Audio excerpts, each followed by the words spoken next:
10 minutes ago, you missed it. It's down for 3. Right, that's very good, yes.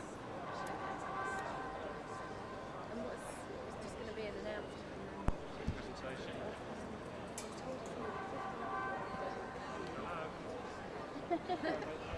And who's No, I left you a message because I wonder where you want to do a job down the shelter, so come down and I don't know, Steve, he's the manager.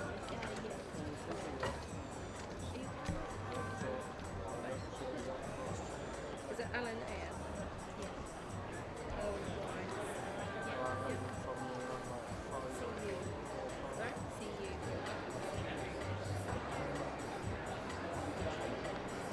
No, you can only do landlines in England around. You've got the old one and it's just a more contact.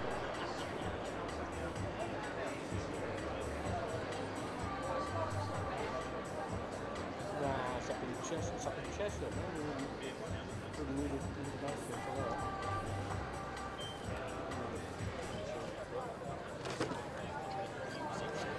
the IT to be over there on the chairs.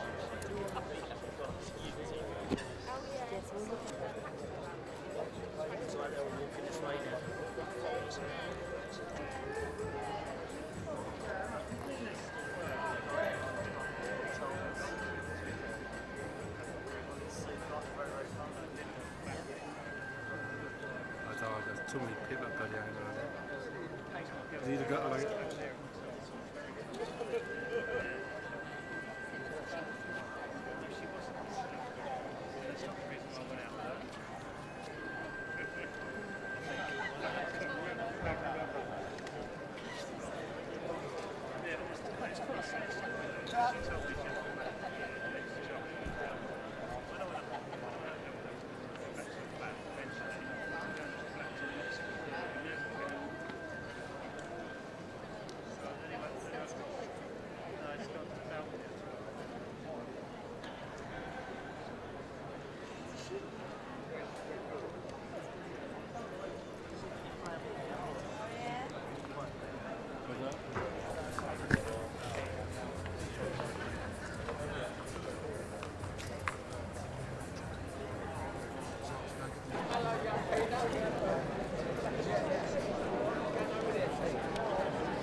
Is it?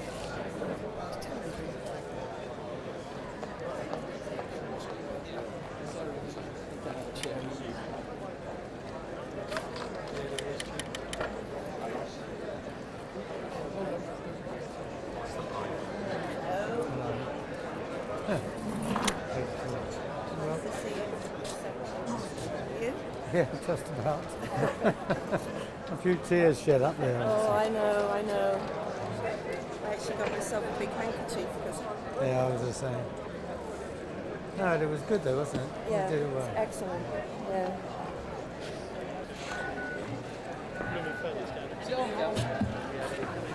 Ladies and gentlemen, we're just waiting for some of our more venerable former players to make their way and join us, and then we'll get going. But it's great to see so many people here, so thank you very much indeed for turning up on this very special day. So we won't be too long, so I hope you brought your son factor 24 with you. But thank you very much indeed.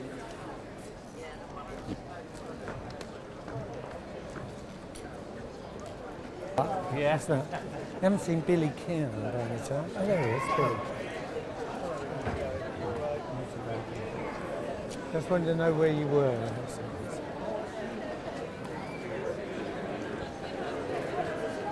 100th birthday today, the 9th of June.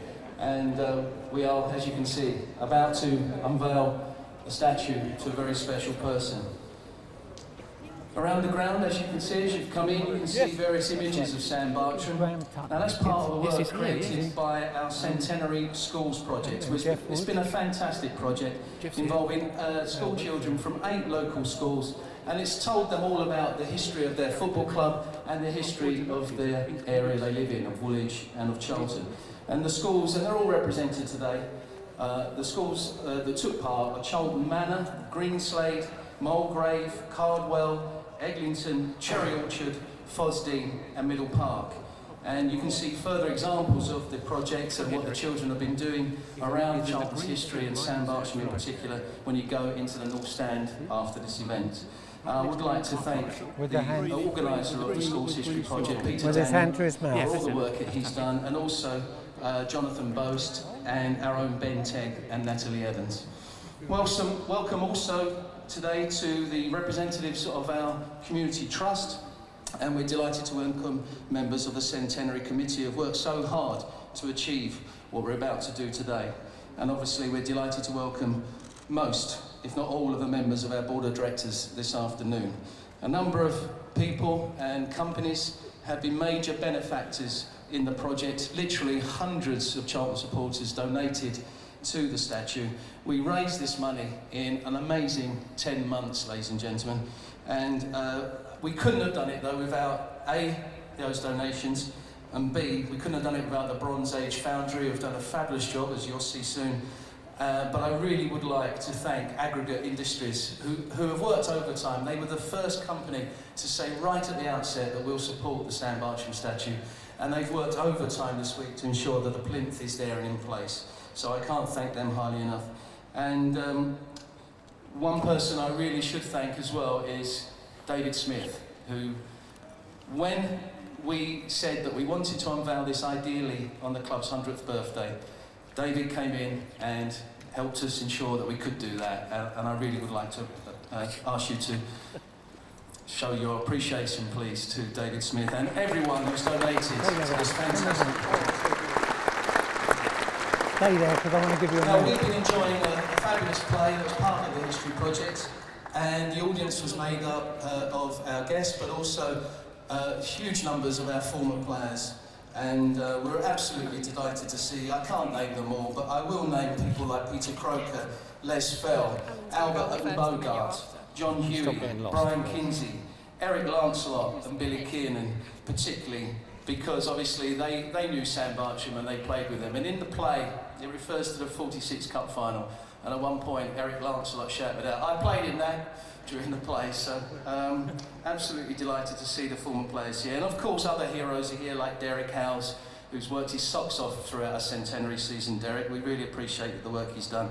And what we wanted to do is see if we can attract as many of our former goalkeepers as possible. So we're delighted to see loads of our former goalkeepers who followed Sam: Bob Boulder, Nicky Johns, John Dunn, Jeff Wood, Mike Rose, Tony Lang, Andy Pedersen. And also we're delighted to see Pauline Cope here, the only other Charlton Athletic goalkeeper to win an FA Cup winners medal, ladies and gentlemen. So she's representing our women's side as well. We're particularly pleased that Graham Tutt flew in especially from the USA to be with us today. Now also with us is our manager, Alan Kirbishley, and joining him in the main party today is another Charlton Athletic legend that played with Sam and knew him very well, Derek Ufton. And finally, our guest of honour, who has made a tremendous commitment to be here today. She's flown over from Canada to be with us, Sam's daughter, Maura Bartram.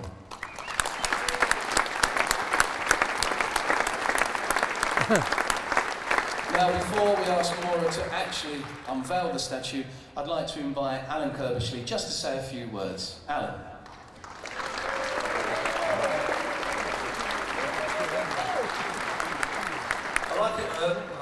I'd like to welcome everybody here today. I won't be as long as Summers, and I'm not quite so prepared, but obviously I've been asked about our centenary, and not trying to be negative on such a great occasion as today. I'm sure there's been plenty of times where we probably felt we wouldn't get to our centenary, and lots of fans have wrote to me. I've been here obviously a long while now, and lots of fans write to me and always remind me about when Sammy played, and they used to come down here in front of 60, 70,000 fans. And obviously the affection that Sam Bartram is held within the club, I think, is phenomenal. And it's very difficult perhaps for my generation of manager and players to perhaps relate to Sam Bartram, because obviously we hadn't seen him play. We don't really know what he contributed and how he contributed, but obviously to be remembered in this way, I think unveiling of the statue today is a great testament to what the Charlton fans think about Sam Bartram, and it's never now going to be forgotten, because I think something like this is a great testament to how we hold Sam Bartram, and it'll be great pleasure, I think, handing over tomorrow when it does get unveiled. But I just think something like today sums up Charlton Athletic. Thank you. Thanks very much, Alan. Well, Alan summed it up there. It's hard for our generation. I grew up hearing about the exploits of this great man, but one person who will address you now, who actually played with him, knew him well, can tell you a little bit more about just how good Sam Bartram and how important he was in the history of this club, is Derek Ufton. So, ladies and gentlemen, please welcome Derek Ufton.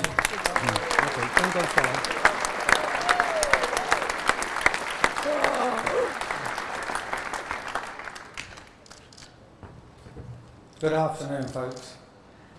This is a great day for all of us. Those of us who just watched that play will be very moved, and the memories that it brought back.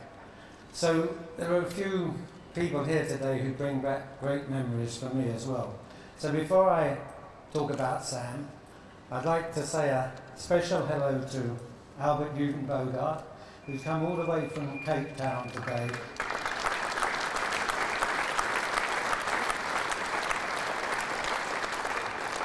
Albert was a goalkeeper at the same time as Sammy was here. Suffered because Sammy was so consistent.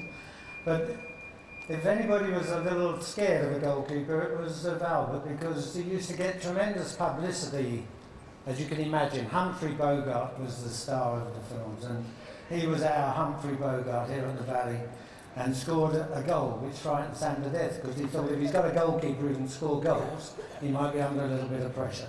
So it's great to welcome you, Albert, today.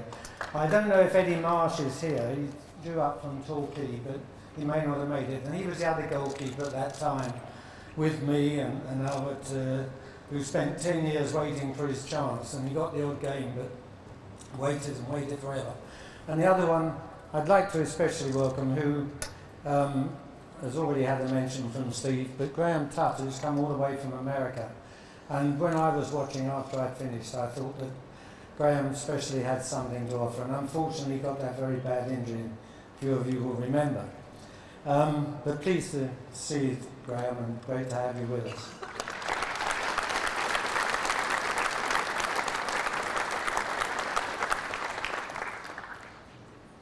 When we used to travel on the trains in those days, Sammy was very protective of all the young fellas.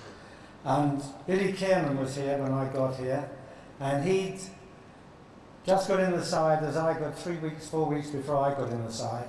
And Sammy said to both of us, I want you to grow up in the right way. Don't get involved in all those card games and things on the trains. Charlie Vaughan and I can play a bit of bridge, so you come with Billy and we'll teach you to play bridge. So Sammy got Billy and I into this bridge school, and it served us in great stead through the years, although I didn't carry on playing bridge. Billy Kiernan did. And Billy's here today, and I'd just like, if I may, just to introduce him to you.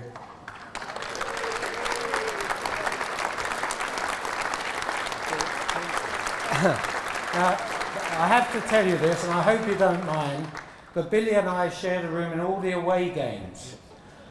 And in the play we just saw, the lady managed to get nylon somewhere or another through the American forces. And Billy somehow managed to get his wife nylons. And it was through a lady who lived in Newcastle. And when we played at Newcastle, Jimmy Seed got an inkling of what was going on. And he used to bang on our door about 1 o'clock in the morning and say, I want to have a word with Billy. And I'd say, he's in the loo, boss. Because in those days, hotel rooms weren't en suite and you had to go miles to the loos. And he used to call him all sorts of names under the sun. But I have to tell you this, we were great friends, and if Billy was playing today, he'd be on the front page of all the papers every week. Great to see you. Thank you. Great friend. But on top of that, he scored 11 goals, 12 goals a season from the wing or from midfield, wherever he plays. A tremendous player. But we're here today to talk about Sammy. And Sammy was all the things that you've heard about him. He was the loveliest fellow you'd ever met. He looked after you from the day you joined the club until the day you left. It didn't matter who you were or what you were. He never had a bad word to say about anybody, except perhaps directors, I suppose, but we all did that.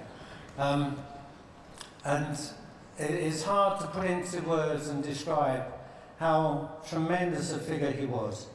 He trained like he played, he gave every ounce of his strength and his energy, and he had unbelievable power in his arms. One of his great tricks, if you like, was for the boys to hit the ball at him as hard as they possibly can, and he'd put his old arm down there and it'd hit him on the far arm and disappear back towards the opposing goal. And things like that were legion. But when we went away, his popularity was tremendous. It didn't matter where we played, which end we went to, the roar of approval and applause and love almost that every team in the country, the supporters gave to Sammy, was quite amazing. And this went on through the years. Defenders who played in front of him used to turn around and say, well, there's another goal gone in. And to sheer amazement, we'd look and watch Sammy save another one that we never expected him to save. And the other night, I was especially brought back to me that game between Liverpool and Milan, when Liverpool were losing 3-2 and Alonso came up and took the penalty. And he hit it, the goalkeeper saved, and then he crashed it into the net.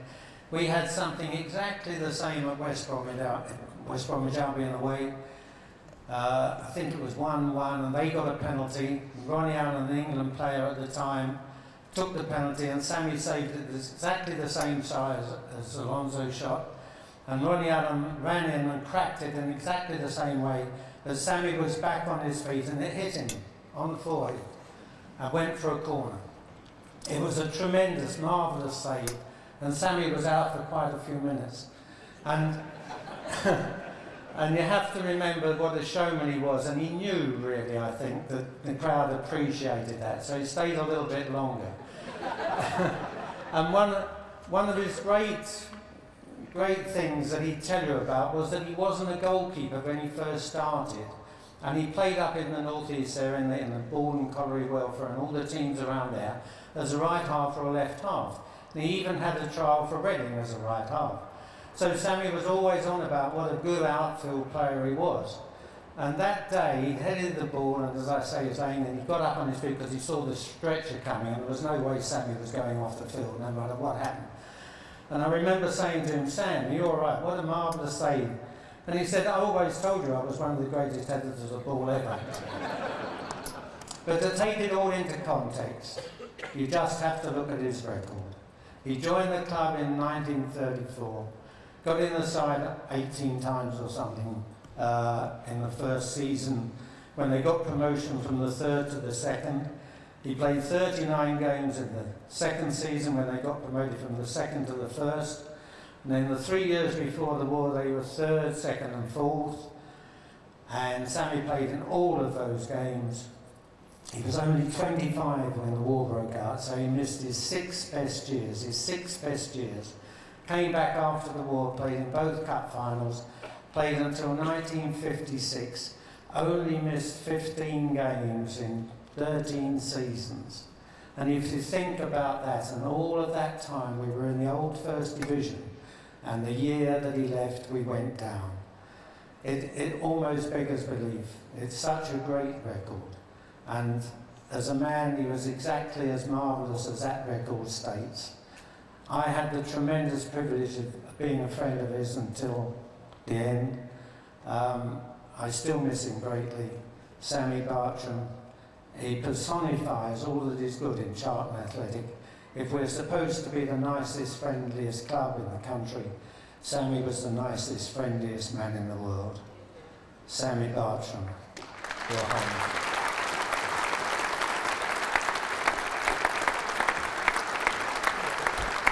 Well done, Derek. Fabulous. That is what it's all been about. That is what you guys have been fundraising for. That is what it's all about. But if you can, you know how proud you are to be here today. Can you imagine how this lady feels? Ladies and gentlemen, Sam's daughter, Maura Bartram.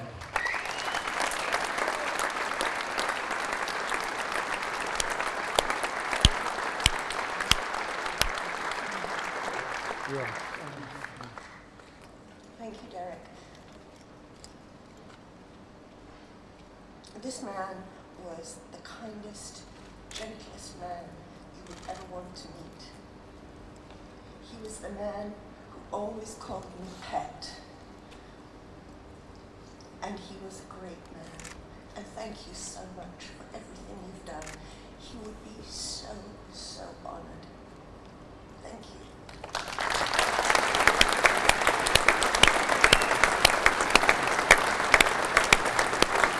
Okay, I'd now like to ask Maura to actually unveil a statue, joined by the children from our school's history project. Ladies and gentlemen, I think let's do this in a cheesy way. Let's count it down to 1, 2, 3, okay? So, ladies and gentlemen, on 3, Maura, all right, you ready? 1, come on. 2, 3.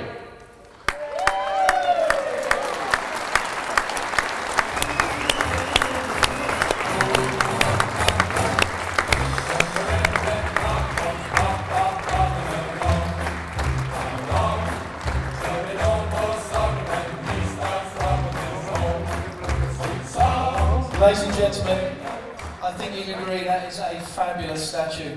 And I would now like, before we go back to the lounges and things, I would like you to meet someone who I think is an amazing character, the sculptor, Anthony Hawken. I'd like you just to show what you think of Anthony's statue. Anthony?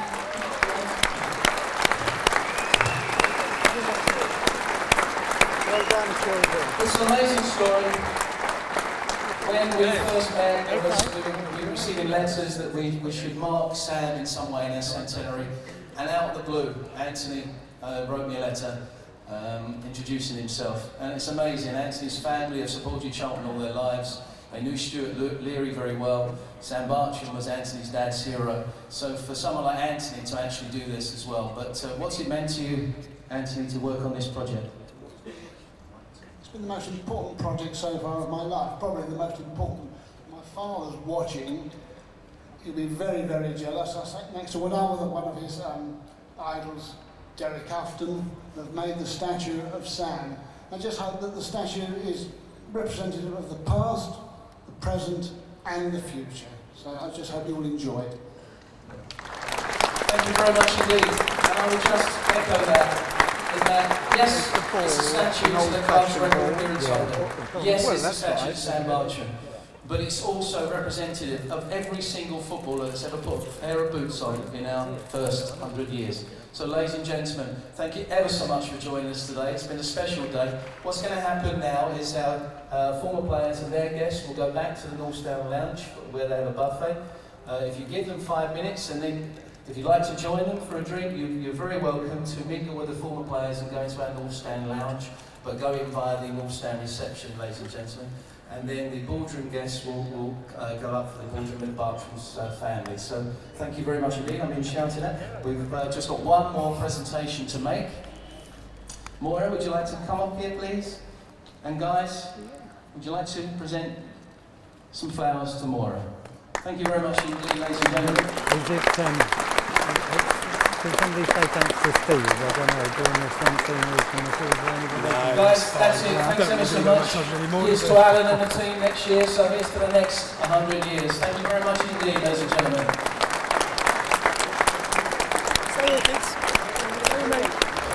I want you for some pictures before you disappear.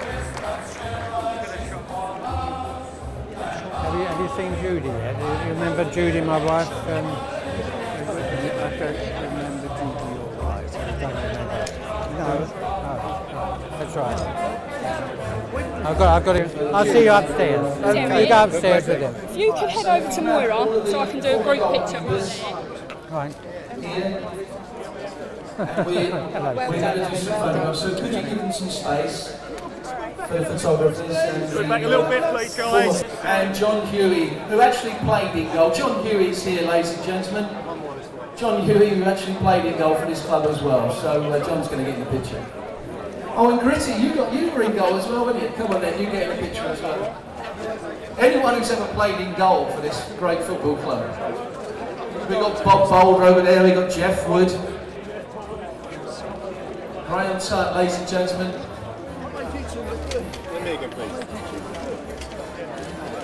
But we'll take the photo of the children first with Moira. Move back so we get the picture with the kids with Moira, please. Jump in, kids. Where's our photographer? Who's it? And the former players, ladies and gentlemen, please. There's Peter Croker, who played in the 47 Cup final. We got photography.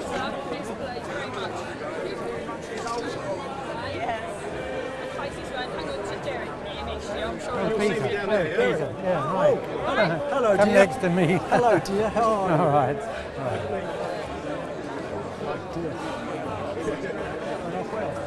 Yes, it is, isn't it?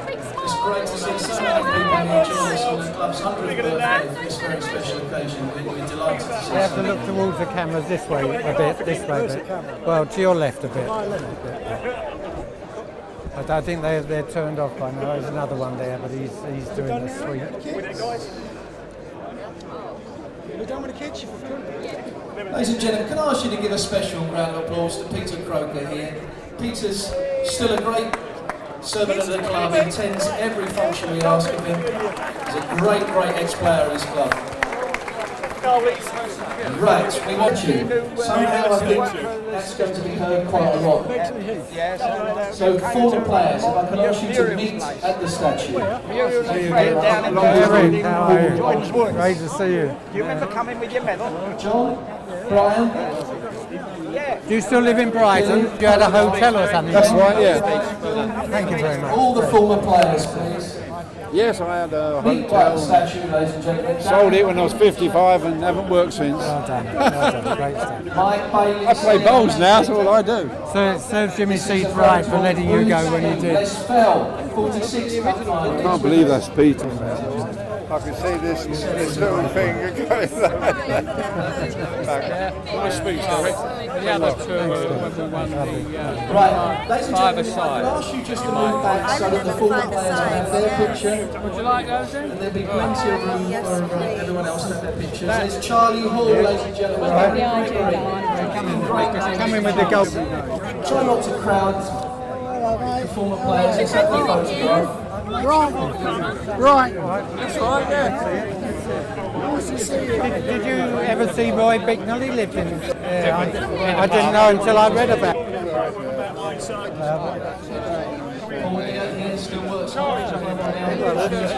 I'm looking for John. John Huey. Oh, he's about... He probably won't come over. Here he is. Here he is. John! How could I forget a face like that? Turn you all round so you can start getting your snaps. What a face. Look at me, I know it's horrible and all that, but your deal is Side of Mora. Oh, yeah. Go on. No, I'll be much taller than him, you see, so they won't see him. Much taller than him. How long are you down for? In the middle. I can't kneel down there. Stay in the middle with us. Stay with Peter and I, yeah. Ladies and gentlemen, I think this crowd here in front of this statue need a huge Charlton round of applause. Now, come on. These are Charlton legends. 15 Charlton legends. Come in the front. You're the... No, I'm not the legend. You're the important one. No. We're absolutely, they've been with us all day. Look this way, James. This is another great thing of this project is uniting an awful lot of the Bartram clan who haven't seen each other for years, which is another fantastic thing that's come out of this project. How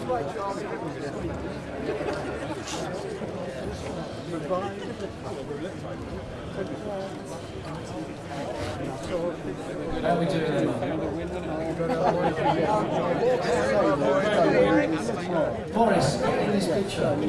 Without you, we're not here. Get in this picture. Morris Bannon, ladies and gentlemen.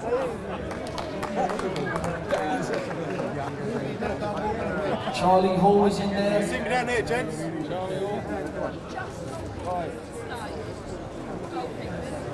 Okay, if I could ask just the goalkeepers to stay with us by the statue now for the next shot. Just the goalkeepers. And if I could ask the football players now to, you'll be escorted back to the lounge. But,